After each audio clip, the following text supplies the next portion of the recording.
Assalamualaikum warahmatullahi wabarakatuh. Saya Anissa Septia MN. Saya di sini akan menceritakan sebuah dongeng tentang Abu Nawas 1001 Malam, kisah Hakim yang tamak. Baiklah teman-teman, yang menonton video ini, tolong dengarkan dengan baik-baik dan ambil yang positifnya dan buang yang negatifnya. Ada seorang pemuda bermimpi menikahi gadis hakim istana. Pemuda itu bermimpi memberikan seluruh hartanya sebagai maharnya. Hakim mengetahui hal itu, maka ia pergi ke rumah pemuda itu.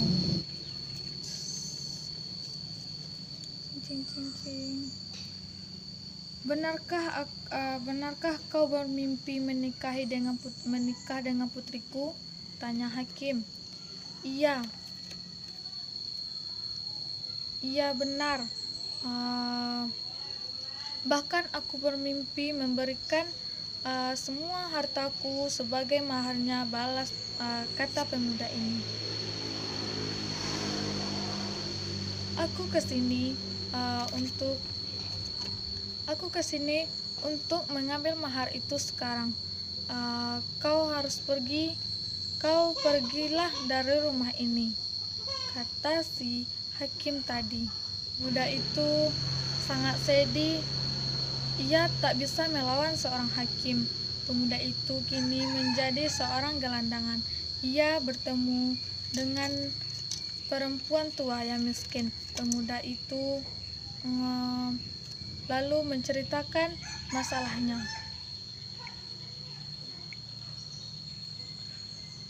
Sekarang aku menjadi gelandangan karena mimpi itu. Aku akan membantumu mengembalikan hartamu. Hakim istana sudah berbuat semena-mena. Ia harus diberi pelajaran.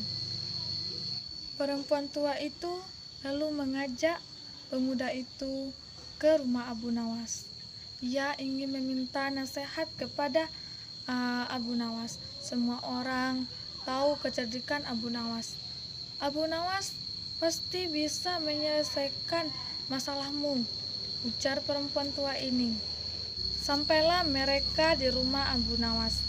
Pemuda itu lalu menceritakan masalahnya kepada Abu Nawas.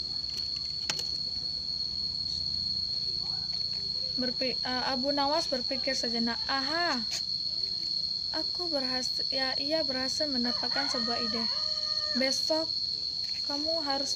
Besok pergilah kalian ke sini lagi. Bawalah peralatan seperti linggis, batu, dan tongkat besi, ucap Abu Nawas. Untuk apa semua alat itu? Tanya pemuda. Kau akan tahu besok pagi. Ajaklah semua temanmu,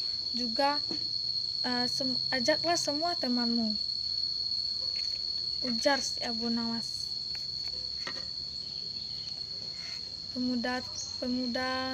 Pemuda itu langsung pergi. Baiklah, besok saya akan membawa teman saya ke sini. Terima kasih Abu Nawas. Esokan harinya, pemuda itu datang bersama teman-temannya. Mereka membawa peralatan yang diminta oleh Abu Nawas. Apa yang harus kami lakukan dengan peralatan ini? Tanya pemuda itu kepada Abu Nawas. Semua pergilah ke rumah hakim istana. Hancurkan rumahnya sampai tak ada yang tersisa, ucap Abu Nawas. Tapi bagaimana jika hakim istana marah? Kata pemuda tadi. Katakan, aku yang menyuruh kalian menghancurkan rumah itu, kata Abu Nawas. Mereka pun pergi ke rumah hakim istana tanpa banyak bicara. Mereka langsung menghancurkan rumah hakim istana. Rumah hakim sudah hampir hancur, dan si pemuda itu bersama teman-temannya terus saja menghancurkan penduduk yang melihatnya tak dapat menghentikan semua itu. Hakim sedang tertidur pun bangun. Ia baru menyadari bahwa sebagian rumahnya sudah hancur. "Hei, apa yang kalian lakukan dengan rumahku?" Hakim marah-marah kepada pemuda tadi dan teman-temannya.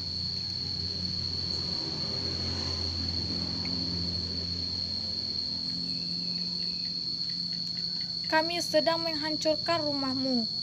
Apa kau tak melihatnya? Kalian bisa saya hukum." "Siapa yang menyuruh kalian melakukan ini?" tanya hakim. Pemuda itu lalu memberi tahu si hakim bahwa yang menyuruh mereka adalah Abu Nawas. Tentu saja hakim jadi sangat kesal kepada Abu Nawas. Ia pun langsung ke istana untuk menemui raja. "Aku akan melaporkan Abu Nawas kepada raja supaya Abu Nawas mendapatkan hukuman," dengus dari hakim istana. Sesampainya di istana,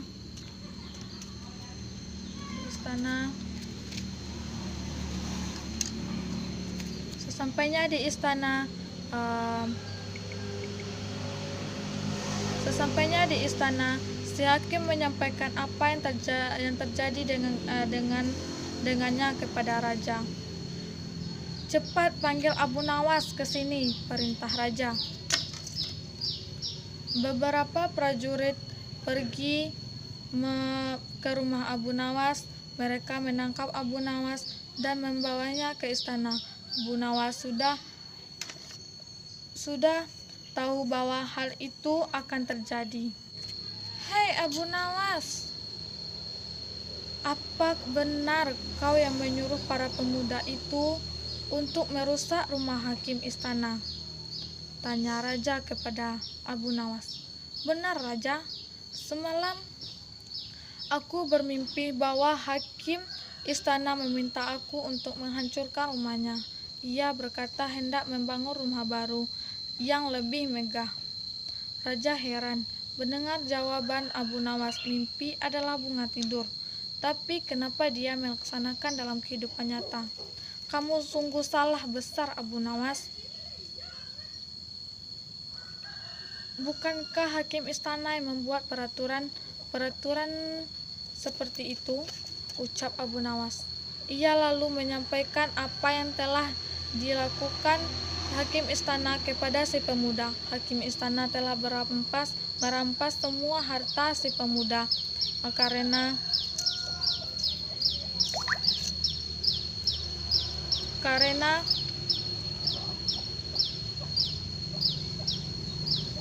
pemuda itu bermimpi memberikan mahar untuk menikahi anak hakim istana. Raja lalu memanggil pemuda itu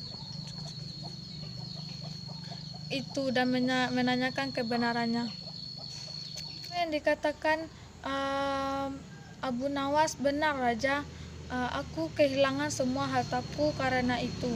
Kini aku menjadi seorang gelandangan, ucap si pemuda ini. Hakim istana terlihat pucat. Ia ketakutan dan kemudian mengakui perbuatannya.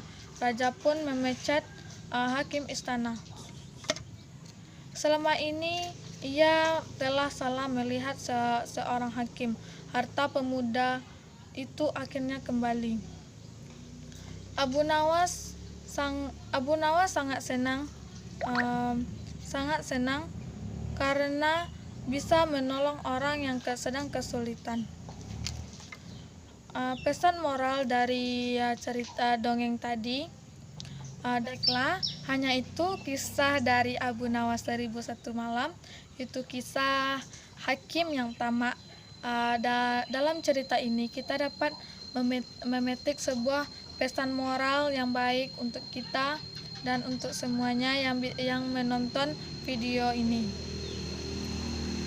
Pesan moral dari dongeng tadi, jangan suka berbuat jahat dengan orang lain. Kejahatan akan kembali kepada pemiliknya. Tolonglah saudaramu yang sedang kesulitan. maka saat kau kesulitan nanti akan selalu ada orang yang menolongmu. Wassalamualaikum warahmatullahi wabarakatuh.